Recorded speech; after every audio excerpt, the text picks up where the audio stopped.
Toutes et à tous les amis, j'espère que vous allez bien. On se retrouve ce soir de nouveau en compagnie de Philippe. Comment ça va Philippe? Très bien, parfaitement bien, merci. Super. Alors ce soir, on se retrouve dans la continuité de la première édition d'il y a 2 semaines sur la petite série de vidéos live qu'on va vous faire sur investir intelligemment. La première édition avait porté sur le marché des actions. D'ailleurs, si vous n'avez pas vu le premier épisode, je vous invite à aller voir la rediffusion sur YouTube. Et aujourd'hui, on va donc parler des obligations. On va faire donc une première partie définition. Ensuite, on va avoir un petit peu comment ça fonctionne une obligation, pourquoi ça peut être intéressant d'investir dessus, quels sont les risques, etc. Et bien évidemment, dans une deuxième partie de live, on répondra à vos questions si vous en avez. Donc n'hésitez pas à utiliser un maximum le chat pour poser vos questions. Je vous invite aussi pour tous ceux qui nous découvriraient aujourd'hui à vous abonner et à nous rejoindre dans le serveur Discord. Vous avez le lien en bio et en description. Petite présentation, Philippe, peut-être très rapide pour ceux qui ne te connaissent pas, en quelques mots. Très rapidement, je m'appelle Philippe, j'ai une cinquantaine d'années, je travaille, j'ai fait des études de droit plutôt, mais je travaille dans la finance en fait depuis un peu le début, donc dans la banque, mais plus spécifiquement dans une salle des marchés où voilà, j'ai plutôt un poste de commercial senior, voilà, dans cette salle des marchés au sein d'une grande banque française.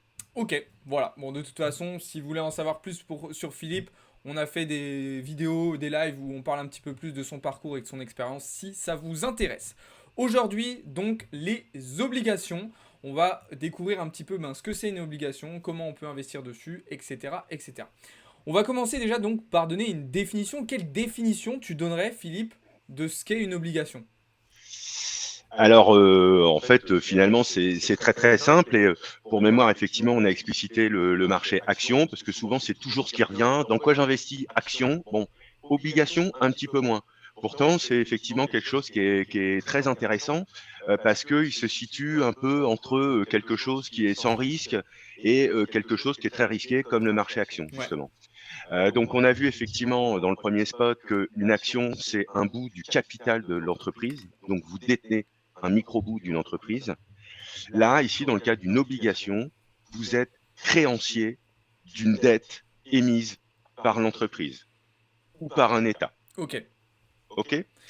Donc, on va voir effectivement que c'est un petit peu moins sensible, un petit peu moins violent, j'allais dire, que d'être directement au capital, si je puis dire, d'une entreprise au travers du marché action. Ok. Voilà.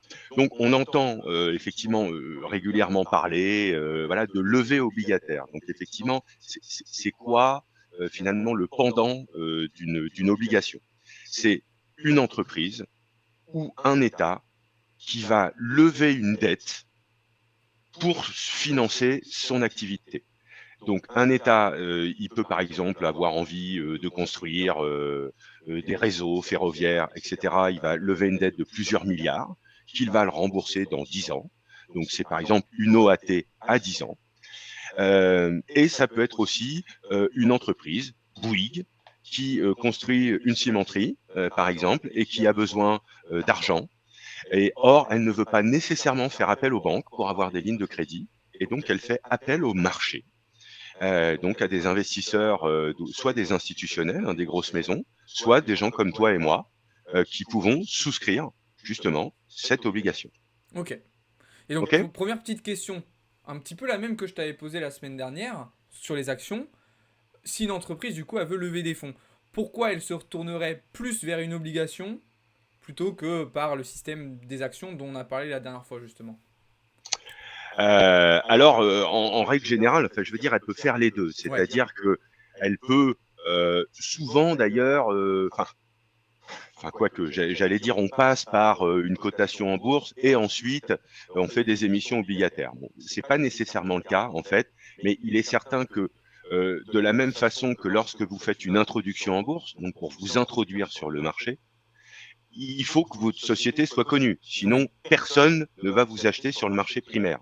Eh bien, là, de la même façon, une société qui veut lever une dette, il faut bien qu'elle soit connue si elle veut, voilà, si Bien elle sûr. demande 500 millions d'euros qu'elle veut rembourser à 5 ans, il faut que les gens aient confiance, il faut que la société soit connue, il faut aussi qu'elle puisse, aussi techniquement, c'est un facteur qui est relativement important, distribuer son papier. Oui. C'est-à-dire que si personne ne sait qu'elle émet du papier, personne n'achètera son papier. Donc on parle d'ailleurs de papier, du papier obligataire. Ok. Ok. Ouais. Je ne sais pas si ça répond tout à fait à ta question du Si, reste. c'était à peu près ce que je voulais savoir. C'était juste pour faire une petite transition avec ce qu'on avait vu la dernière fois. Euh, Donc, tu disais que voilà, il y avait ces voilà, donc deux. oui, voilà, et il y a ces deux points, et donc effectivement, elle peut lever des gros capitaux pour faire son introduction en bourse, mais il faut rappeler que lorsqu'une société s'introduit en bourse, elle lève des fonds une fois. Oui. C'est-à-dire qu'elle introduit sa société sur une fourchette de prix de 20 euros. Ça veut dire qu'à l'occasion de cette introduction en bourse, elle va lever du cash, souvent, Ouais. puisqu'elle est valorisée beaucoup plus que son capital, donc elle va lever beaucoup de trésorerie. Mais après, ça c'est fini. C'est-à-dire que lorsque son capital, enfin son cours de bourse, il va monter, ça ne lui apporte pas plus de trésorerie en réalité. Ouais. Ça va lui apporter d'autres avantages. Mais ça, c'est la valorisation de cette société. Voilà. Ok. C'est pas sa trésorerie qui va varier. Ok. Or, quand tu fais une émission obligataire, là, tu le fais en fait au gré du développement de ta société. D'accord. Voilà. Donc, tu peux avoir des besoins peut-être une année ou 2 années, et puis des fois pendant plusieurs années, pas de besoin. Voilà. Ok. Donc, voilà, ça va Donc être plus ouais, ponctuel. c'est un peu plus flexible en fait, et ça permet Tout à fait. davantage ça permet de s'adapter à la situation actuelle, la condition. Exactement, Voilà. en Ok. fonction de ses projets, etc. Et c'est aussi, j'allais dire, une alternative au secteur bancaire Ouais. qu'octroie possiblement des lignes de crédit, mais des fois, c'est un peu lourd ou c'est un peu cher. Toutes les banques ne suivent pas. Et donc, pour d'autres raisons, elles préfèrent se dire, bah voilà, au-delà des concours bancaires que j'ai, je vais faire des émissions obligataires et tout va bien se passer, puis ça va me coûter moins cher. Ok. Ça marche. Super. Ok. Je pense que sur cette partie-là, c'est plutôt clair. Donc, on peut aussi diviser du coup le marché primaire et le marché secondaire. Ça va être quoi Ouais. les différences fondamentales entre ces deux marchés sur les obligations? Alors, justement, toujours par analogie au secteur action, quand tu fais une introduction en bourse, on peut dire que tu es sur le marché primaire, c'est-à-dire que la société n'est pas cotée, elle va être cotée, voilà, et tu vas l'acheter dans une fourchette qui est quand même relativement prédéfinie, entre 18 et 20 euros par Ouais. exemple. Donc tu sais à combien tu vas l'acheter. Eh ben, une émission primaire, c'est pareil, c'est-à-dire c'est Bouygues ou l'État qui émet une émission et là, elle est au tout départ. Tu es au tout départ. D'accord. Et on appelle ça donc en fait le marché primaire. Et elle va émettre une obligation en fait à 100. Là, pour le coup, il n'y a même pas de fourchette de prix. La plupart du temps, c'est 100. C'est ce qu'on appelle un pair. Ok. Voilà. Et tu vas y rentrer. Versus le secondaire. Le secondaire, toujours par analogie au marché action, tu achètes une action Bouygues, ça fait 30 ans qu'elle est sur le CAC 40, tu achètes ça sur le marché secondaire. Ouais. Voilà. Il y a un marché qui existe. Et ben de la même façon, une obligation, tu peux l'acheter pas au début. Bouygues a émis son obligation, mais 3 ans plus tard, tu as envie d'acheter cette obligation. Donc là, tu vas l'acheter sur le marché secondaire. Ok. Très clair. Si vous avez des petites questions vis-à-vis de ces notions-là, les amis, n'hésitez pas encore une fois à utiliser le chat, hein. On pourra revenir un petit peu dessus si jamais il y a des petites choses que vous comprenez pas. Ok, alors du coup, ouais, tu voulais rajouter peut-être quelque chose? Oui, ajouter juste un tout petit détail pour parfaire la définition d'une obligation. Une obligation, c'est nécessairement l'emprunt, donc une dette au-dessus d'un an minimum. D'accord. C'est-à-dire qu'on parle de levée obligataire dès lors que c'est au-delà d'un an. Ok. En deçà d'un an, il y a aussi des entreprises et même des États, mais surtout des entreprises qui font aussi des émissions très courtes, c'est-à-dire j'ai besoin de 300 millions d'euros et je vous rembourse dans 3 mois.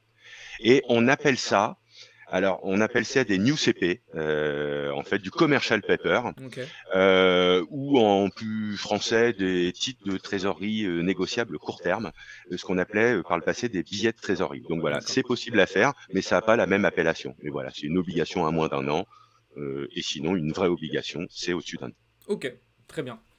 Bon, là, on a donné des définitions assez globales de ce que sont les obligations. On va voir qu'elles ont un certain nombre de caractéristiques et il existe différents types d'obligations qu'on pourra redétailler justement dans les prochaines minutes. Donc, Complètement. toi, tu les as classés en trois types, taux fixe, taux variable et à coupon zéro, ces différents types d'obligations. Oui, Faut pas oublier qu'encore une fois, comme on l'a dit un petit peu plus tôt, voilà, il y a les obligations d'État, il y a les obligations d'entreprise. c'est pas forcément les mêmes entités qui sont derrière. C'est très important à retenir. Complètement. Donc, bien sûr, on va comprendre justement comment se construit en fait le prix d'une obligation. Et évidemment, si c'est l'État français qui lève une dette, elle va pas le faire à des mêmes conditions de rendement qu'une société qui est un peu moins connue et qui doit encore prouver sa solvabilité. Bien sûr. On va voir évidemment tous ces aspects. Ok. Donc effectivement, c'est vrai que le marché obligataire est quand même relativement complexe, je dirais, et plus complexe qu'une obligation, qu'une action. Parce qu'une action, bah, vous l'achetez 100, elle vaut 100. Bon, voilà, vous avez des frais de bourse, c'est assez facile à comprendre. Une obligation, c'est vrai que c'est un peu moins évident parce que en fait, on va le voir tout de suite, il y a plusieurs risques possibles. Essentiellement, une action, bah, la société, elle va bien ou elle va mal. Hein, elle a des perspectives florissantes ou au contraire qui s'assombrissent, son cours va monter ou descendre. Là, une obligation, c'est moins évident. On va voir qu'il y a plusieurs facteurs qui rentrent en compte et qui viennent valoriser le marché obligataire. Donc, bon, mais si on pouvait résumer, essentiellement, et de toute façon, si vous faites des emplettes, vous irez acheter des obligations à taux fixe. Hein, c'est ce qui existe le plus dans le marché. Donc, c'est un émetteur qui émet une dette avec une durée déterminée. Dans 5 ans, je vous rembourse et vous avez un taux de rendement de 3% par an. Ok. Voilà, par Ça, exemple. c'est le plus commun, on va dire. Tout à fait. Voilà. Après, il y a des obligations à taux variable. C'est plus rare, mais effectivement, c'est bon. Voilà, ça répond aussi à un certain besoin. C'est-à-dire que ce sont des obligations qui sont finalement qui répondent au contexte. C'est-à-dire, elles vont s'adapter, elles vont payer en fait un rendement qui sera le reflet du contexte économique. D'accord. Donc, c'est plus rare, mais pour certaines raisons, ça peut effectivement être intéressant. Après, on en a en fait une palanquée. Donc là, ce sera vraiment les deux principales. Après, on va avoir une palanquée, ce qu'on appelle des obligations à zéro coupon. Alors là, j'évoquerai ça plutôt dans d'autres spots Ok. où on évoquera peut-être la partie des produits structurés Ouais. pour vous comprendre et essayer de vous expliquer comment on fabrique en fait un produit. Euh, qui pourrait être garanti en capital tout en étant exposé sur un marché action. Bon, bref, je vous montrerai ça et donc on part de ce que l'on appelle une obligation avec un zéro coupon. Ok. Bref, mais voilà, il peut y avoir aussi un coupon unique. Il y a aussi des obligations. Je l'ai dit, effectivement, la plupart du temps, elles ont une maturité, hein, Ouais. 1 an, 2 ans, 3 ans, 10 ans. Mais certaines obligations sont perpétuelles, c'est-à-dire elles sont infinies, sans limite. Ok. Certaines sont convertibles en actions. D'accord. C'est-à-dire que voilà, ce sont des obligations, mais en fait, si ça se passe mal, alors elles ont des rendements la plupart du temps élevés, parce que en gros, si la société, enfin voilà, elles sont possiblement convertibles en actions, c'est-à-dire que de créancier de dette, vous pouvez devenir potentiellement au capital si des facteurs surviennent. D'accord. Très bien. Voilà. Ok. Euh, voilà à peu près l'univers. Bon, mais c'est extrêmement dense et je vous dis surtout c'est un peu complexe parce que justement il y a plein de petites ruses et le diable est évidemment dans les détails et on peut avoir voilà des obligations à bon de souscription d'actions. On peut avoir aussi des calls, c'est-à-dire des obligations qui ont des échéances, mais qui dans cette échéance ont introduit des calls, c'est-à-dire que potentiellement l'émetteur peut dire au fait, je vous rembourse tout de suite, Ok. je n'irai pas jusqu'au bout, moyennant certaines conditions. Donc bref, il faut être effectivement quand même relativement calé pour aller souscrire des obligations en direct. Ouais, Mais c'est voilà. pas un marché qui est forcément. Effectivement, je pense que là, pour la plupart des gens, c'est quelque chose qui est beaucoup moins accessible. Déjà par la Ouais. complexité du marché, par la diversité, comme tu l'as dit, des produits qui peuvent être. Enfin, je parle de produits, mais la diversité de choses qu'on va y retrouver. Donc, c'est pour ça aussi qu'on veut vous expliquer un petit peu tout ça, pour que vous ayez une vision un petit peu plus éclaircie de ce que c'est, de comment ça fonctionne. Et d'ailleurs, c'est le point qu'on va aborder, à part si tu voulais rajouter autre chose, mais Non, c'est concrètement, bon. comment ça marche une obligation. Comment ça Ok. marche, comment le prix varie, etc. Alors, comment ça marche? Alors, encore une fois, effectivement, c'est vrai que c'est moins abordable pour le commun des mortels, mais pourtant ça a sa place, j'allais dire, dans un portefeuille, parce qu'encore une fois, c'est beaucoup moins risqué, qu'une action, et ça peut quand même potentiellement générer plus de rendement qu'un placement trop sécurisé Ouais, qui n'offrirait pas assez de rendement. En tout cas, à titre de diversification, ça se regarde. Donc, heu, donc comment dire? Alors, pourquoi on va acheter ça? Je l'ai dit effectivement, c'est pour avoir un rendement globalement plutôt supérieur à des rendements dits sans risque, mais en limitant son risque. Voilà, sur une échelle, on va le revoir aussi, évidemment, il y a des obligations qui sont risquées, d'autres moins risquées. Hein. Une obligation d'État allemande, évidemment, va t'offrir un rendement, par exemple, aujourd'hui, de l'ordre de 3%. Euh, était à peu près sûr d'être remboursé à maturité. ouais, Hein. Par contre, tu peux aller sur une société un peu en développement européenne qui va t'offrir 6%. Bon, voilà, c'est plus sympathique, voire 8%. Euh, mais justement, on va le voir là avec les tableaux que tu vas peut-être nous ouais. montrer. Il y a évidemment au sein de tout ce compartiment obligataire, il y a des sociétés plus risquées et moins risquées. Donc, mais c'est comme les actions. Hein, on peut aller sur des blue chips, hein, des sociétés voilà, qu'on connaît très bien, et puis aussi des startups pour aller se faire peur. Voilà, voilà. Donc il y a un marché dans le marché, si Ouais, je puis dire. ok. Donc, que te dire? Oui, voilà. Comment ça marche? Parce qu'effectivement, ça c'est essentiel. Et pour comprendre comment ça marche, comme je te le disais, une action, c'est plutôt la société, elle va bien, elle va mal, ça baisse, ça monte. Là, on va être face à trois sujets. Alors le problème, on le retrouve sur le marché action, c'est évidemment ce qu'on appelle le risque de crédit. Hein. Et donc en fait, le risque de crédit, c'est effectivement en quelque part le risque de défaut. Donc la solidité de l'entreprise. Ok. Voilà. Donc ça, évidemment, c'est essentiel. Et cette obligation, elle peut se déprécier potentiellement si l'émetteur, Bouygues, qui a émis cette obligation il y a 5 ans, admettons 3 ans plus tard, catastrophe, il y a une usine qui explose, son cours dévisse complètement, son chiffre d'affaires chute, et on se pose la question de se dire, oulala, va-t-il pouvoir rembourser son obligation? Ouais, Donc ça fait là, partie des. potentiellement, ça chauffe. Ouais, ok, ça fait partie des trois grands types de risques qu'on va avoir qui sont liés aux obligations. Tout à fait. Donc là, vraiment le risque qu'on retrouve sur un marché action. Mais c'est pas le seul. Il y a également un risque de liquidité. Car effectivement, des fois, on n'est pas sur un marché CAC 40, hein, mais à la limite, vous pouvez aussi retrouver ce sujet sur des marchés actions, sur des marchés très peu liquides. Ouais, Vous allez sur du marché gris, même on n'est plus sur le CAC, même pas sur le SBF 120, même pas sur le SRD. On va aller sur des petites sociétés qui ont des toutes petites capis. Donc ça veut dire que si à un moment vous voulez vendre vos titres, mais qu'il n'y a personne en face pour les acheter, vous êtes bloqué. vous êtes bloqué. Voilà. Donc ça, il peut y avoir un risque de liquidité. Alors sur l'État français, il n'y a pas de sujet. Ouais, Sur Bouygues, mais je veux pas prendre Bouygues, hein, sur Total, sur peu importe des tonnes de sociétés, il n'y aura pas trop de sujets non plus. Mais sur la plus petite boîte, ça se regarde.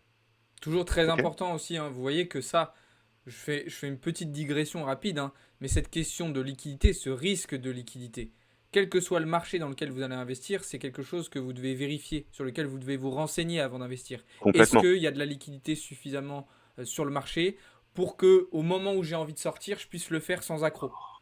Ok, ça c'est un complètement, truc vraiment, vraiment super important. Et je sais que complètement. des fois, il y a des personnes qui se posent pas cette question-là, qui se disent, ok, il y a une opportunité, j'y vais, mais qui se Mm. posent pas encore la question de comment je vais sortir du truc si à un moment je dois sortir. Exactement. Et ça, c'est quelque chose de fondamental. Alors, pour le coup, pour la petite histoire, ça peut être un frein. Il y a quelques années, j'ai acheté de la crypto, du Matic, en l'occurrence, à des prix genre incroyables. Hein, on était quasiment à 0 euros. J'ai regardé justement ces liquidités. Donc, je suis allé sur cette monnaie, enfin, sur cette crypto, sur cette altcoin, parce que j'ai vu qu'il commençait à y avoir du volume. Ouais. Mais ce volume, il était ridicule. Mm. Et donc, j'ai voulu en acheter pas mal, mais je me suis dit, attends, les volumes sont minables. On était à l'époque, tiens-toi bien, on était sur même pas quelques milliers d'euros par Ouais. jour Très sur très le faible. Matic. Très très C'était faible. la folie. Donc, passer un ordre de 2000 balles, j'éclatais le marché. Voilà, donc c'était même pas possible. Ouais. Voilà, donc et là, c'est un exemple un peu extrême, mais voilà, ça doit se regarder. Hein. Si Mm. vous vous dites, oh, dis donc, c'est assez sympa parce que là, je peux l'acheter à temps, mais que vous voyez le carnet d'ordre, il est vide et que C'est ça. derrière, le premier vendeur ou le premier acheteur, il vous propose un prix pourri, attention, quoi. En plus, en fait, le truc, c'est qu'en faisant ça aussi, c'est qu'en fait, vous tirez une balle dans le pied. Parce que comme tu dis, tu flingues le marché. Donc en fait, ton investissement, en le faisant, tu te le détruis un peu toi-même d'un coup. Donc C'est c'est sûr, pour ça que c'est très très important de regarder ça, effectivement. complètement. Et Ça, puis alors, attends, on a, j'allais juste dire, ça doit quand même faire un moment, parce que les Matic avec seulement quelques milliers de volume, je pense qu'on en est très loin aujourd'hui. eh ben ouais, mais tu sais, à l'échelle même d'une humble et courte vie qu'est la mienne, eh ben ça fait pas si longtemps, hein, il y a que quelques années, hein, je crois que ça fait 5 ans. Ok. Donc et c'était impressionnant, mais je suis vraiment arrivé sur, j'ai eu beaucoup de chance. Et effectivement, à l'époque, ça coûtait rien. Matic que Et tu as encore ou pas? Est-ce que tu les as encore? pardon? Tu les as encore les Matic ou pas? Alors j'en ai encore un peu, mais j'en ai cédé Ouais, 90% depuis, voilà, ok. parce que le Matic, je vous dis, je l'ai acheté à rien, ça valait 0,00 quelque chose, Ok. hein, voilà, et c'est monté à 2,50 en moins de 12 mois. Donc, Belle plus-value. imaginez les PV à 6 chiffres. Donc c'était beau, mais bon, on peut paniquer aussi. Voilà, j'ai pas forcément bien vendu. Je referme la parenthèse.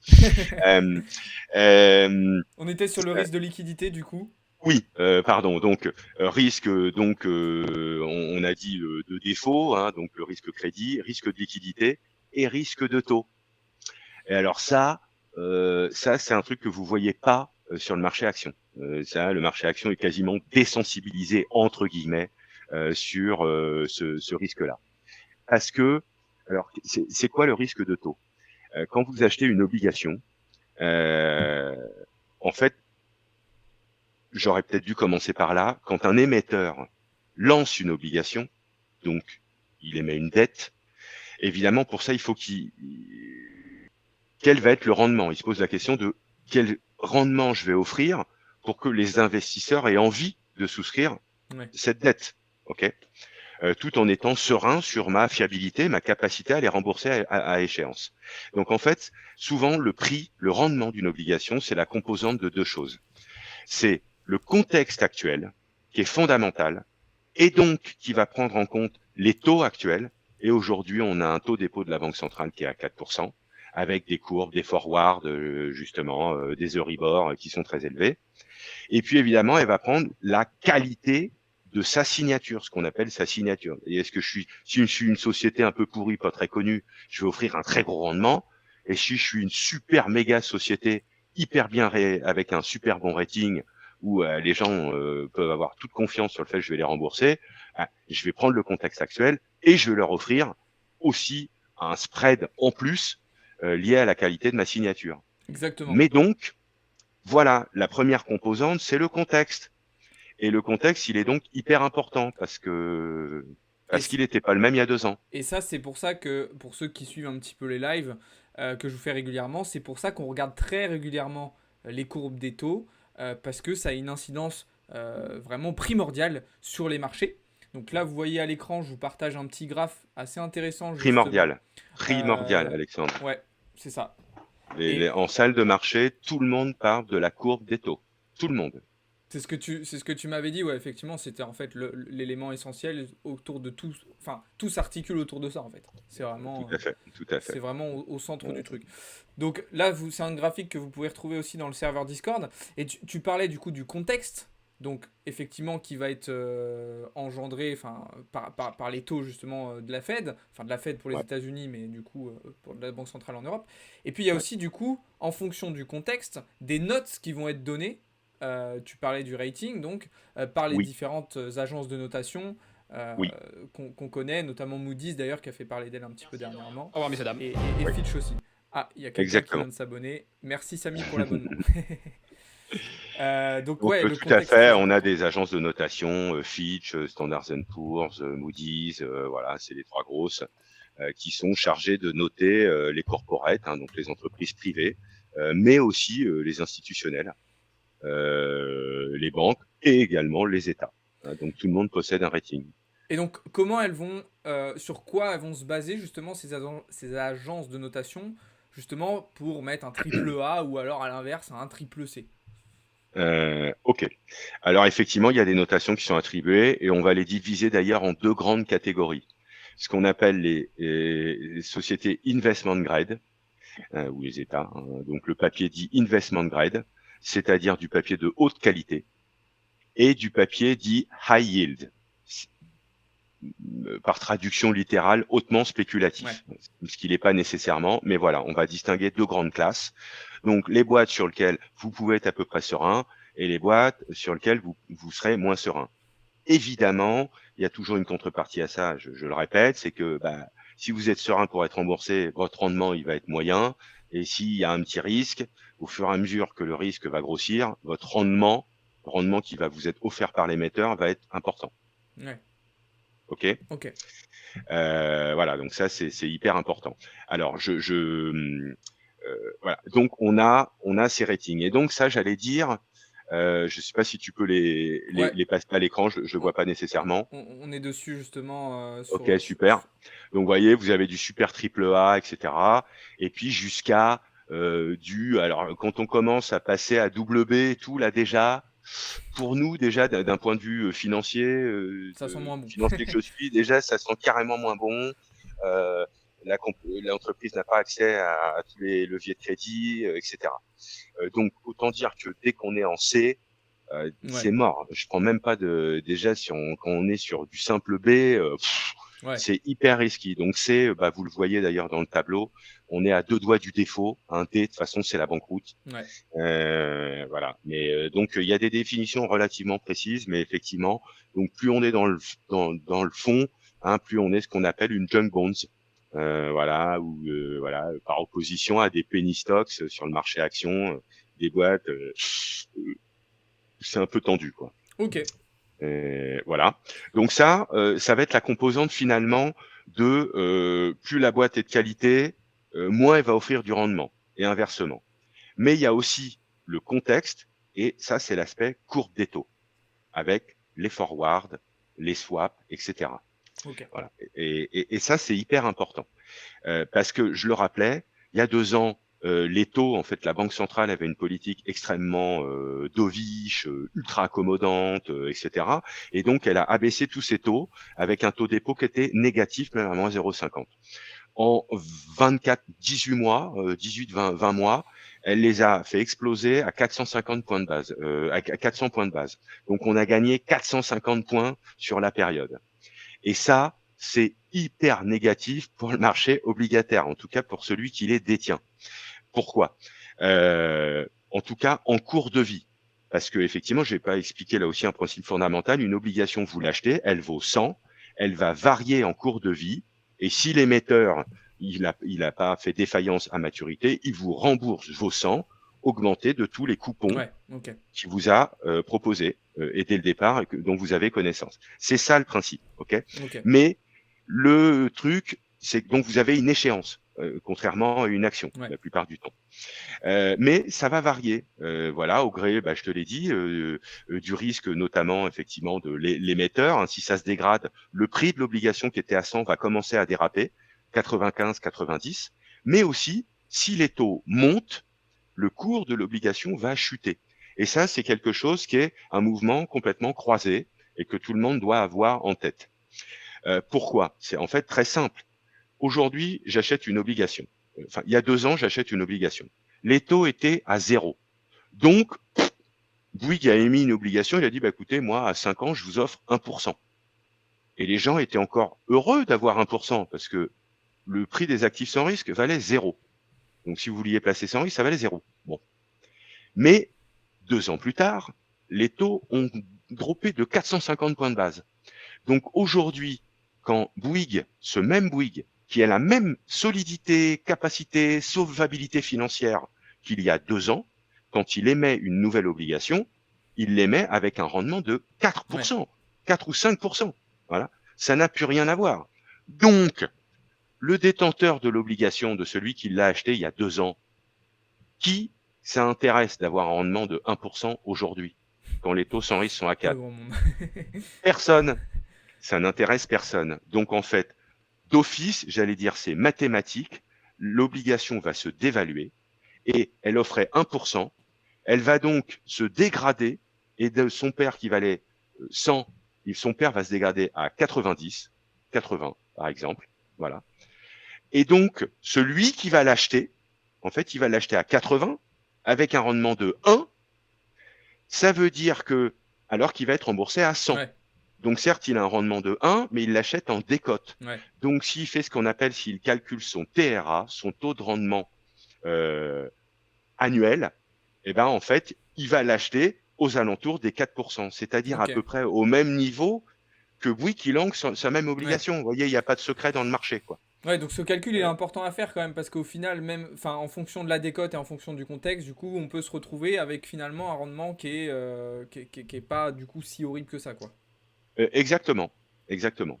Donc voilà, il faut vraiment avoir ça en tête. Donc c'est pour ça qu'évidemment, ça impose quand même une connaissance assez solide des marchés.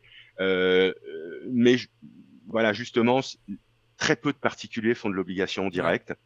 En revanche, beaucoup, et ce sera l'objet d'un prochain spot, le font sous des formats fonds, en fait, des ouais, fonds communs de placement, c'est-à-dire ils appellent leur banque, et voilà, la banque, en fait, elle a ce qu'on appelle des fonds, on verra le sujet, et il y a des fonds obligataires. Donc, vous n'avez pas à sélectionner ce que vous devez acheter, vendre, etc.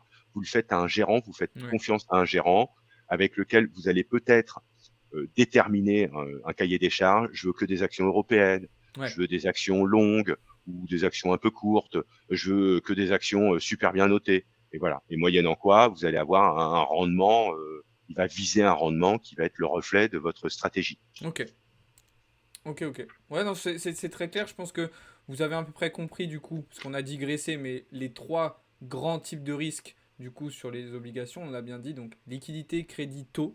Donc en fonction du contexte, en fonction de pas mal d'éléments qui sont évidemment indispensables à prendre en compte. Euh, on peut peut-être revenir du coup sur, enfin, quoi que tu as déjà quand même plutôt bien expliqué sur le fonctionnement et la variation Oui, des prix. je regardais un petit peu, hein, Je- j'ai pas lu mon sujet, mais en gros, j'ai déroulé à peu près ce que j'avais Ouais, c'est ce que en j'allais tête. dire aussi.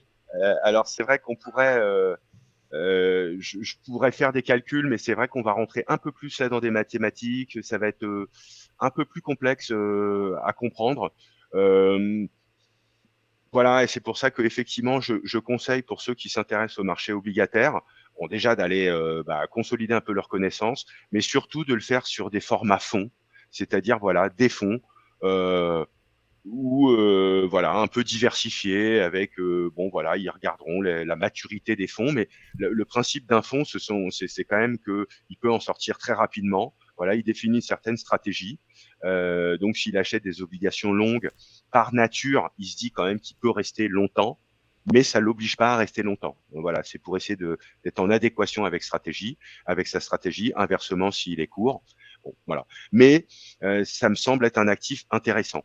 Alors, je voulais juste compléter mon propos en disant, mais au fait, qu'est-ce qui se passe parce qu'on dit c'est pas trop risqué qu'est-ce qui se passe en fait si l'émetteur fait défaut euh, Parce que, Parce que ça peut admettons arriver. que, parce que ça peut arriver. Voilà. Donc en fait, c'est très rare. Contrairement à une action qui est beaucoup plus volatile hein, que le marché obligataire, on a une vol de l'ordre de historique de l'ordre de 15% sur le marché action, 15-20. Sur le marché obligataire, on a une vol qui est beaucoup moins, qui est bien moindre, qui est de l'ordre de peut-être 5-7%. Voilà, mais vraiment pour définir Ouais, des des grands grandes lignes, ensembles, des grandes fourchettes, ouais. ouais, des grandes lignes. Mais c'est vrai que ceci étant, donc la plupart du temps, c'est plutôt l'actionnaire qui est attaqué, donc son cours baisse, son action baisse, mais il a quand même la capacité de rembourser ses émissions obligataires. Ouais, Voilà. Même s'il a, voilà, des fois c'est un peu compliqué, il doit négocier avec ses banques, tout ça. Mais bon, voilà, la plupart du temps, il rembourse son obligation. Donc un risque de défaut, en tout cas sur le marché investment grade, hein, des sociétés bien cotées, il est rare. Et d'ailleurs, il survient rarement. Hein, on a eu quelques risques que c'est, si je reprends les 10 ou 15 dernières années, on a dû avoir 3 ou 4 défauts. Vous voyez, ouais, on a eu Technicolor, je crois. On a eu Montepaschi. Voilà, en Europe, hein, je parle Ouais. en zone euro. On a eu quelques défauts. Ça reste des Euh, éléments quand même exceptionnels, un même peu si. Ouais. exceptionnel. Ouais, ouais, ouais, quand même un peu exceptionnel.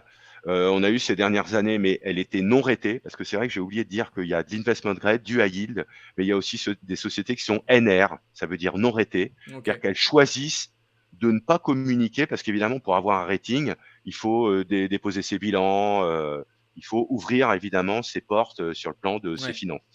Et certains ne le souhaitent pas nécessairement, soit parce qu'ils sont un peu trop dégradés, qu'ils veulent pas que ça se sache, soit au contraire parce qu'ils sont un peu trop riches, et ils veulent pas que leurs concurrents regardent comment ils font de l'argent.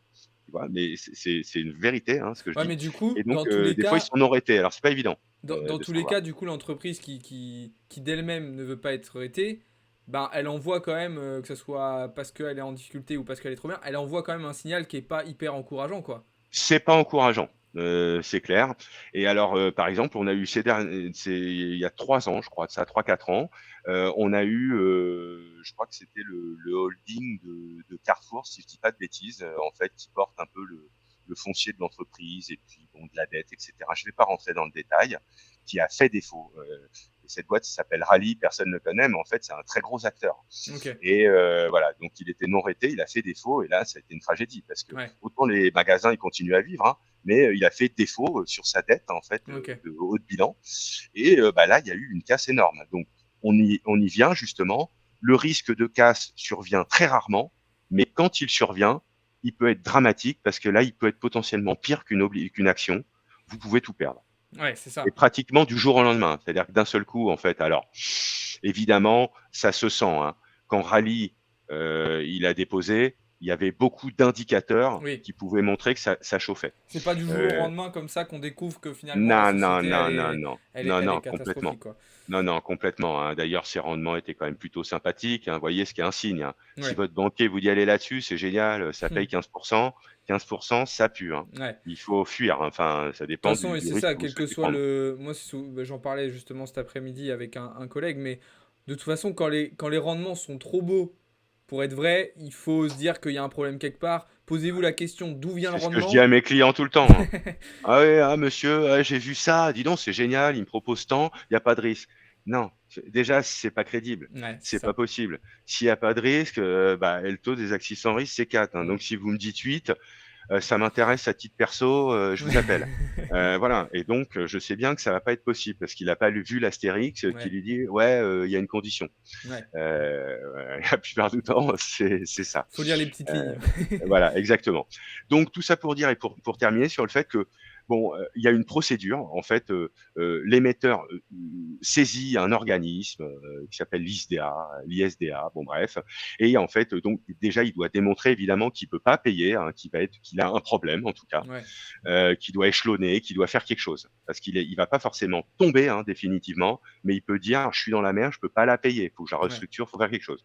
Bon, c'est un signal hyper négatif au marché, à tout le marché obligataire. C'est pour ça que ça survient rarement. C'est que ça fout un dawa pas ouais. possible, dans le monde entier, quoi. Ok, Voilà. En tout cas, ça impacte une zone entière, ok.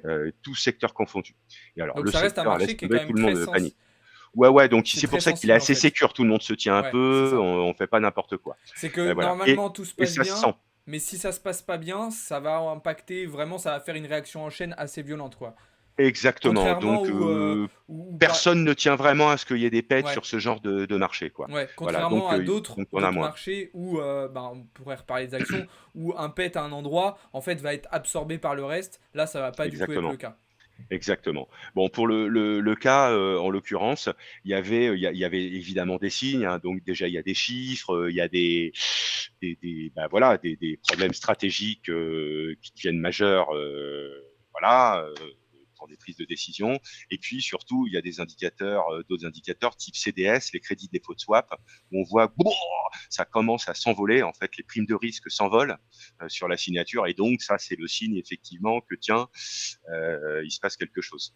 Alors du coup, Maintenant, voilà, des fois ça redégonfle, c'est... mais des fois ça dépose. Ouais. Et donc là, elle a dû se restructurer. Et là, du coup, procédure ISDA, etc. Et les enchères ISDA peuvent estimer que ben c'est irrémédiable, et le détenteur de l'obligation peut tout perdre. Ok. C'est intéressant que tu parles des CDS parce que du coup, ça me fait penser à un truc.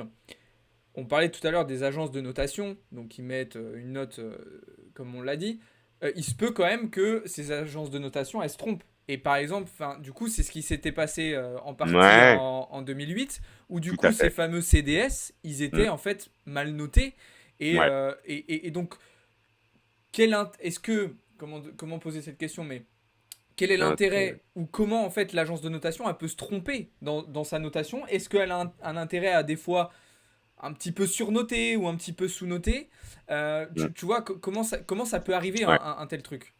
C'est vrai, c'est vrai, c'est vrai. Il faut complètement, c'est tout à fait juste ce que tu dis. Il faut se souvenir d'un passé finalement pas si lointain, où en fait on s'est rendu compte que les agences de notation étaient en défaut, dans le sens où elles n'avaient pas vu venir des grosses casses, hein, voilà. Et donc en effet, on a ce qui donc sortait de leur définition, hein, c'est-à-dire que du papier double A ne pouvait pas déposer dans un horizon 24 ou 36 mois. Ouais, Or, elles ont été en déconfiture.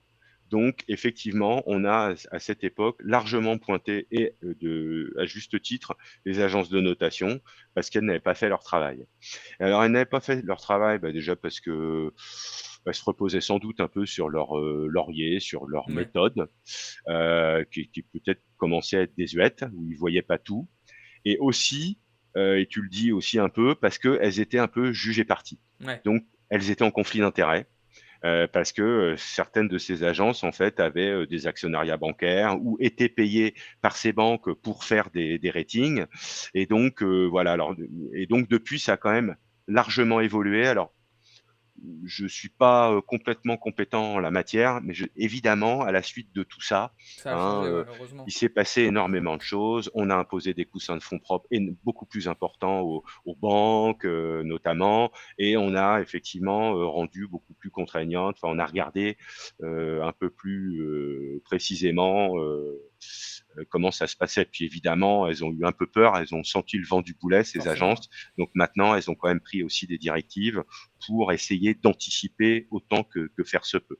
Mais Mais voilà, tu as ouais. raison, hein, c'est pas non plus figé dans le marbre tout ça. Oui, c'est pas. Oui, faut. Parce que tu vois, je me disais même, des fois, je suis surpris par les notations qui sont faites, même dernièrement, hein, sur la dette américaine, etc. On a pu Ouais. le voir, je crois, il y a quelques semaines avec Moody's. Bah, on a l'impression aussi qu'un peu, bon, on garde, on laisse triple A parce que si on enlève, ça va pas envoyer des bons signes. Et on a l'impression, du Ouais. coup, qu'on met une note pour mettre une note parce que si on en met une autre, ça va avoir des répercussions. Donc, C'est pas faux aussi ce que tu dis, tout à fait. Donc il y a un peu de distorsion. ouais, On l'a vu d'ailleurs relativement récemment aussi quand la France, je crois, est passée en perspective de stable à ouais, négatif. Je crois, ouais. son rating est resté inchangé, mais les perspectives ont été modifiées. Ouais, il me Et, semble que c'était il y a et, quelques mois, ouais, effectivement. Ouais. Bah ça, c'était effectivement, et notre cher président Macron, effectivement, il voyait ça lui d'assez près. Parce que Ouais, pour lui, ça avait une incidence. Et d'ailleurs, je crois qu'il a été déçu parce qu'en fait, donc, il a mis en place un certain nombre de dispositions dans le pays pour dire, voyez, on assure, ça se passe bien. Mais il a été contraint aussi. Bah, il y a eu les gilets jaunes. Enfin, il y a eu un certain nombre d'événements et notamment en fait de beaucoup de crispations sociales qui a fait dire en fait justement aux agences de notation attention ouais. parce que c'est peut-être pas forcément le meilleur chemin ou la Mm, meilleure méthode pour y arriver ou etc. Et voilà, donc évidemment, bah, c'est pas le meilleur signe. forcément, ouais. Alors voilà, on passe d'un iota, mais évidemment, on peut avoir beaucoup bien pire que ça, hein. C'est-à-dire qu'aujourd'hui, un État comme la Grèce, bon ben, il y a un rating dégueulasse, donc c'est sûr que bah, pour se financer, C'est c'est très compliqué. compliqué. C'est un Voilà. cercle Donc, vicieux, en fait, après, derrière le problème. ah C'est bah en que plus, ouais, ben ouais, tu t'enfermes dans un truc où, ben, ça va mal, donc ça va de plus en plus mal. Et vu que ça va de plus en plus mal, ça va encore de plus en plus mal. Et t'en finis complètement. jamais, en fait. Et puis voilà. Et puis alors, si jamais tu commences à en finir, il faut restaurer la confiance. Et C'est ça ça. prend du temps. Et c'est pas facile, ouais. Peut-être encore plus de temps que tu as pris de temps pour t'éclater. Ouais, c'est ça. Donc voilà. Donc effectivement, c'est voilà, c'est Ouais, c'est super intéressant comme question. Après, enfin, du coup, on pourrait digresser sur plein d'autres sujets, tu vois, mais tu parlais effectivement de Macron. On pourrait se poser la question, et après, on va clore cette parenthèse parce que c'est mmh, un peu différent du sujet principal, mais tu vois, on pourrait se dire, bah, pourquoi avoir laissé autant de manifestations, autant de manifestations sociales en fait, que ce soit à l'époque des Gilets jaunes ou même plus récemment avec la réforme du travail, tout en sachant que derrière, c'est des éléments qui allaient se retourner en fait contre nous, quoi, enfin contre lui. C'est des questions qui sont un peu... Oui, oui, alors ce que tu dis est juste, hein, mais tu sais, il y a un adage qui dit gouverner, c'est prévoir. Alors, nos gouvernants essayent de prévoir autant que possible, mais des fois, des fois, ils peuvent pas. ils, ils peuvent pas, ou ils le font mal, hein, ou alors ils pouvaient pas le faire. Le Ouais. Covid, tout ça, faut quand même reconnaître que c'est pas évident. Mais Oui, effectivement, quand ça il a a vu joué un peu de aussi. crispation sociale, il a aussi, tu vois, sorti le carnet de chèques, mais en même temps, fallait aussi Oui, montrer que il tenait les finances. Donc tout ça est quand même un exercice très compliqué, hein, complexe, sans ouais. vouloir l'en excuser, mais voilà, c'est évidemment un exercice qui est pas évident. Et effectivement, on parle de distorsion, c'est que lui effectivement peut quelque part, entre guillemets, faire du lobbying, en fait, faire Ouais, pression sur ces agences de notation, ouais, parce que la conséquence, c'est que c'est pas négligeable. C'est-à-dire que la France, qui pouvait par exemple émettre une dette à 2%, si demain elle est moins bien notée, elle doit émettre à 2,5. ouais, c'est Hein. ça. Et comme elle a 2000 milliards de dettes, ça pique. Voilà, donc c'est-à-dire un demi pour cent, Mm. ça peut être violent aussi en termes de charges d'intérêt pour un pays. Ouais, c'est ça. Donc ton rating, c'est important. Comme on disait tout à Et, l'heure, et les boîtes, c'est pareil. ouais, Les boîtes, c'est pareil. c'est ça. Comme on disait tout à l'heure, ça peut très très vite enclencher une réaction en chaîne qui peut s'avérer des fois catastrophique en fait si on n'arrive pas rapidement à rattraper le truc. Ouais, ouais, ouais, tout à fait. Ok. Bon, voilà. Non, Maintenant, je c'est... rappelle que voilà, le risque survient rarement, mais il fallait quand même le décrire. Ok. Voilà. Et donc, quand même, pour terminer sur ce plan du risque, donc on peut effectivement tout perdre, mais des fois aussi, pour vous dire que voilà, le risque est quand même aussi pondéré. L'ISDA est saisie, nanana, il y a des enchères qui se font, etc. Il s'avère que on crée des véhicules de défaisance, etc. Et on fait en sorte de restructurer un peu les choses. Bon, et certains ne perdent parfois rien. Donc, Ok. ils peuvent attendre, tout est bloqué. Ils peuvent attendre des années avant de tout retrouver, mais des fois, ils peuvent tout retrouver 100%. Ok. Voilà, jusqu'à 100%. Donc voilà, c'est entre 0 et 100, donc c'est clair qu'il y a un gros inconnu quand même. Ok. Ok, ok, ça marche. Bon, bah, je pense qu'on a fait un bon petit tour quand même sur ces obligations-là. On a vu un petit peu les risques principaux, comment ça fonctionnait, pourquoi ça pouvait être intéressant. Bon, après, vous avez compris que en tant que particulier, c'est pas forcément ce vers quoi on va se tourner en priorité, mais que ça peut avoir ses avantages. Et puis toujours, hein, Ouais, alors j'ai pas fait de disclaimer jusqu'à maintenant, mais tout investissement comporte des risques et vous voyez que tout investissement demande des recherches. Il faut que vous fassiez des recherches. Alors, même si vous confiez ça à un gérant, comme on a pu le dire, à un fonds, etc., c'est quand même important de prendre en compte le contexte, la situation actuelle qui n'est pas négligeable. Ok. évidemment, hein, et tout à fait, j'abonde dans ton sens, hein, et donc je rappelle effectivement que je ne délivre que de l'information, hein, voilà, de façon à ce que bah, voilà, vous puissiez être plus aguerri. Après, ce qui facilitera vos choix. Mais les choix, c'est Exactement. vous qui les prenez. Exactement.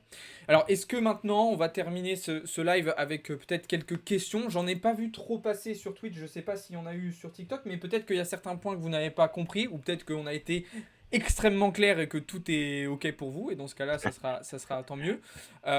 Encore une fois, bon, on sait que c'est un sujet qui est un petit peu moins accessible, Ouais, peut-être qu'il va vous intéresser ça un fait petit moins peu rêver, moins, hein. ça fait moins rêver, c'est ça, mais c'est quand Mais même bon, voilà, important. pour des gens qui veulent un peu briller en société, c'est important d'avoir ces connaissances quand même, quoi. Ouais, et Et puis puis pour son portefeuille aussi, franchement, c'est hein. ça. C'est ça. Et puis même dans tous les cas, voilà, on sait que c'est aussi quand même quelque chose qui a des répercussions sur les marchés en général, des choses qui Tout sont à très fait. observées. Donc ben vous le savez que nous au quotidien quand je suis en live, etc. Ben voilà, on fait une analyse macro, on fait de l'analyse fonda de manière assez importante. Et c'est des éléments qu'on prend en compte justement pour certains points économiques. On le voit par exemple avec la Fed qui scrute ça attentivement. Jérôme Powell l'a rappelé il y a quelques semaines. C'est Donc, ça, c'est ça, c'est ça. Et donc, ça vous permettra aussi effectivement de comprendre lorsque la fête parle, lorsque tout ça, le mot obligataire, il va être un peu partout, hein. Donc voilà, c'est vraiment très intéressant bah, de tout saisir dans une phrase, quoi. c'est ça. Euh, Bah, moi c'est vrai que dernièrement, ça a joué pas mal, tu vois, pour te dire, parce que du coup, si tu regardes un petit peu les indices, dès lors qu'on a eu les taux qui ont bloqué sur les 5%, là on avait les taux à 10 ans qui ont bloqué ouais, à 5%, ouais, c'est ouais, tout à fait. redescendu. Alors aussi parce qu'il y a eu Exact, les datas sur le marché de l'emploi qui ont dépressurisé un petit peu tout ça. Et tout de suite, on a eu les indices qui ont repris des couleurs, S&P est remonté. Alors il n'y avait pas eu que ça, les big tech ont bien aidé aussi, mais tout de suite, complètement. ça a eu un impact hyper positif sur les indices, quoi. Ah oui, oui, tout à fait, tout à fait. Puis c'est sûr que le marché action, lui, il aime bien plutôt les politiques un peu plus souples, Mm, donc il attend plutôt les baisses de la BCE, c'est ça. mais qui devrait, je crois, venir d'ailleurs. Ouais, bah je pense que. Enfin, je pense. J'espère qu'on arrive au bout du tunnel quand même, enfin au bout du truc, parce que c'était assez long. Après, malheureusement, je pense que tout ça va avoir des répercussions, hein. On voit quand même sur la croissance, enfin, ça sera le sujet d'autres choses, mais. Je crois que ça commence à se compliquer et Ouais. je pense que le marché me semble un peu optimiste Mm, par rapport aux dernières données d'ailleurs qu'on voit et qui me font humblement me faire auto-confirmer que je pense que ça va se dégrader peut-être un peu plus vite et que mm, la croissance va avoir un peu de plomb dans l'aile ouais. sur l'année à venir. Ouais, c'est ce que je me disais aussi, hein. Je trouvais que quand même, alors on a bien réussi à calmer l'inflation avec toutes ces hausses de taux, mais derrière, on Complètement. se fout les deux pieds dans une récession qui sera. C'est ça, même si je tiens à dire que le marché ne voit pas complètement ça, hein. Le consensus voit plutôt un atterrissage raisonnable. Alors Mm, évidemment, ils aimeraient toujours plus de croissance, mais on tape, je crois, sur 0,5, 0,8 hein, de PIB. ouais, Donc voilà, c'est pas brillant, mais c'est pas une catastrophe. Mais je vous dis, ouais, il y aura attention quand même. certainement de l'hétérogénéité en zone euro, mais ça, j'enfonce une porte ouverte. Mm. Je trouve que les États-Unis, justement, cet atterrissage en douceur, ils y arrivent mieux quand même que l'Europe, où Ouais. on a vu quand même les risques de récession aux États-Unis pour 2023-2024 qui ont été totalement Mm. écartés pour le moment. Ouais. Enfin, alors C'est qu'en vrai. Europe, Non, mais c'est un peu moins sûr, quoi. tout à fait. Non, mais par nature, si tu veux, voilà. Les US, bah, c'est un pays, hein, c'est certes des fédérations, mais voilà, c'est un pays. Alors que la zone euro, ben, c'est beaucoup de pays et donc beaucoup d'hétérogénéité. Ouais, Donc c'est vrai que bon bah voilà, on n'avance pas toujours d'un pas assuré, quand bien même on a une banque centrale européenne qui vient chapeauter tout ça, et elle doit prendre en considération l'Italie et l'Allemagne, hein, et bien donc sûr. qui peut avoir des vues différentes. Ouais. Ok, ok. Bon, bah écoutez, les amis, visiblement, il n'y a pas de questions. Donc, je pense qu'on a été super clair. En tout cas, Bon bah on va dire ça. on va dire ça. Non, plus sérieusement, bon, de toute façon, si jamais la rediffusion sera disponible sur YouTube comme d'habitude, si vous avez des questions ultérieurement, n'hésitez pas à les poser dans le serveur Discord. Ah si, on a une question. Ah non, c'est une question blague. C'est une question blague. Ah non, c'est peut-être pas une question de blague. Il y a Cryptov qui dit, pensez-vous qu'en France, le fait d'avoir eu la Coupe du Monde de rugby en 2024 nous favorise? Alors on Euh, pourrait poser la question des JO aussi. Ah ben oui, on peut le dire, hein, c'est clair. Et d'ailleurs, il y a des études qui ont été faites là-dessus, et notamment lors de la Coupe du Monde 98, et de quelques années qui ont été assez brillants sur le plan du sport, et en tout cas le football, qui est quand même un vecteur national important en France. Et clairement, hein, ça améliore la situation, hein. Les gens ont le sourire. Donc, au lieu de rester chez eux et de faire la gueule, ils ont envie de dépenser, de boire une bière et de claquer, d'acheter des pompes, de faire du sport. Et enfin, tout ça se Ouais. conjugue et c'est fou, hein. C'est-à-dire que ça va un peu dans les deux sens, hein. C'est un peu autoréalisateur. Et quand on se met dans bah voilà un contexte où finalement les esprits sont un peu plus détendus, la France Black Amber, voilà des choses comme ça. Et ben oui, oui, c'est bénéfique pour un pays, hein, voilà. Et les retombées économiques peuvent être importantes selon qu'on se crache comme des rats ou qu'on constate des erreurs graves dans la gestion de cette Coupe du Monde, ou au contraire qu'on en sorte par le haut. Il y Moi, aura des conséquences, hein, c'est clair, c'est important pour la France. c'est d'ailleurs un truc qui me fait Hein. peur, tu vois, pour Pourquoi ils se déchirent pour avoir la coupe, hein, c'est qu'il y a ouais, bien ces jeux, c'est qu'il y a des intérêts qui sont monstrueux. Hein. c'est clair. Mais d'ailleurs, tu vois, c'est pour ça que moi, ça me fait un peu peur pour 2024, où pour les JO, je pense malheureusement que ça va pas être une si grande réussite. Je pense qu'on a un peu trop de retard. D'ailleurs, Madame Hidalgo l'a rappelé aujourd'hui. Ouais, ah bah, je l'ai vu hier sur Canal, c'est vrai que c'est bon, C'est pas j'avais très envie de rassurant. lui même de la former sur le plan commercial parce que franchement, je trouve que sur le plan de son lexique, Ouais. elle se tire une balle dans le pied. Mm. Mais voilà, oui, on sent que c'est, on n'est pas complètement ready. Ouais. Mais voilà, bon, j'espère toutefois que voilà, qu'on le saura. parce que je te dis, effectivement, les retombées quand même sont pas neutres et pour tous. Ouais. Bon, après, ça, c'est des sujets dont on pourra reparler. C'est des sujets d'ailleurs très intéressants, hein. Ça sera peut-être l'occasion d'un live spécial, mais c'est vrai que c'est des choses importantes à prendre en compte. Ouais, c'est clair. Parce que, enfin, pour tout, quoi. Je veux dire, déjà, tous les étrangers qui viennent, ils apportent leur devise. Et donc, si tout se passe bien et qu'on est champion, tout ça, ils vont revenir. Bah oui. Donc, voilà. Voilà. Et ça favorise la balance commerciale. Enfin, Bah, voilà. comme tu dis, même il y a unification sociale, donc ça veut dire moins de tension, effectivement la Exactement. partie économique. Donc en fait, si tout se passe bien, ça peut vraiment être ça peut vraiment fédérer et engranger quelque chose d'assez intéressant. Mais ça peut être Complètement. aussi, c'est un peu qui tout double, parce que d'un autre côté, comme tu dis, si ça marche pas bien en C'est termes de clair, c'est résultats et clair. d'orgas, ça C'est peut faire clair, mal j'ai peur aussi du contexte géopolitique, aussi. voilà, des résurgences un peu de terrorisme. Ça, c'est clair que c'est quelque chose Mm. qui certainement n'est pas dit, mais qui doit être Ouais. surveillé de super près en ce moment par l'État. Ouais, c'est vrai que c'est super important. Et tu vois, même ça me fait penser, je digresse encore, hein, mais c'est intéressant. Je lisais tout à l'heure, là, tu vois, qu'en Chine, apparemment, il y avait un nouveau virus, là, une sorte de pneumonie qui semblait se Ah lancer. ouais, oh merde. Et bon, ça rappelle des mauvais souvenirs, bien évidemment. Ouais, Mais même ce genre de trucs-là, moi, c'est des trucs que je surveille hyper attentivement parce que tout de suite, ça peut apporter un stress sur les ah ben, marchés ah monstrueux. Ouais, ouais, en effet. et avoir des Ouais, répercussions. Donc, tout ça, tout c'est à fait. des trucs à ne pas négliger et évidemment à prendre en compte. Complètement. Puis aujourd'hui, le monde va beaucoup plus vite qu'il y a un siècle, Mm. donc évidemment, la propagation, elle est terrible, quoi, mais dans les deux sens. Ouais, exactement. Ok, Ok, ben sur ces belles paroles, je pense qu'on va pouvoir clôturer cette édition maintenant. Rendez-vous sans doute dans 2 3 semaines, peut-être sans doute pour la dernière de l'année 2023, parce qu'on arrive déjà bientôt à la fin de l'année. Vous inquiétez pas, cette petite série de vidéos live continuera en 2024, je l'espère. Je te remercie encore Philippe pour toutes tes je t'en prie. explications qui sont vraiment géniales et qui nous aident à mieux comprendre tous ces aspects de la finance traditionnelle qui sont très très importants. Merci à toi. Et puis je te dis à très vite. Et je vous souhaite Ça à toutes marche. et à tous une bonne soirée les amis. Ciao tout le monde. C'était Alex et Philippe. Salut. Ciao.